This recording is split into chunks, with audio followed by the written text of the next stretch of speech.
നമ്മളെ ബാസിൻ്റെ അടുത്തേക്ക് വന്നാൽ കേട്ടോ രാത്രി. സത്യം കുറച്ച് ഞാനിന്ന് ടോർച്ച് എടുക്കാൻ മറന്നു, നമ്മളെ സെർച്ച് ലൈറ്റിൽ അത് എടുക്കാൻ മറന്നു.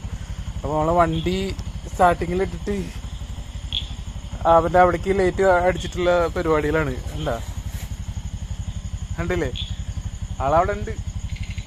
കെടുത്തം തന്നെ, ഞാൻ വിരിച്ച തുണിയിലുള്ള ഉറക്കം തന്നെയാണ്. ഒന്നും കഴിച്ചിട്ടില്ല. എന്തായാലും മരുന്നൊക്കെ കൊടുന്നിട്ടുണ്ട്. അപ്പോൾ അതും കൂടി മരുന്ന് കൊടുക്കുക, ഫുഡും ഉണ്ട്. പിന്നെ ഒന്ന് ഗ്ലൂക്കോസ് മേടിച്ചു കൊടുക്കുന്നുണ്ട് രാത്രി. അപ്പോൾ ഗ്ലൂക്കോസിൻ്റെ പൊടിയിട്ട വെള്ളവും ഞാൻ അവനെ ഫ്രിഡ്ജിൽ കുറച്ച് കൊടുത്തു വിട്ടെ. നാളെ എന്തായാലും കൊണ്ടുപോകണം. ഒക്കെ ഇവിടെ റെഡിയാണ്. അവൻ്റെ ഗ്ലൂക്കോസ് ഇട്ട വെള്ളമാണ്. കൂടി കലക്കാം.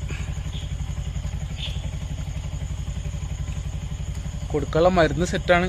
ഇത് കണ്ടത് ശരിക്കും ചിക്കൻ മാത്രം മിക്സ് ചെയ്തിട്ടുള്ള ചോറാണ്. പോണ വഴിക്ക് ബാബുവിന് കൊടുക്കാനാണ് ബാക്കിയുള്ളത്. ചിക്കൻ മാത്രമേ ഉള്ളൂ. കഴിക്കറ പ്ലീസ്, കഴിക്കുമത്തെ നേരത്തെ പോലെ.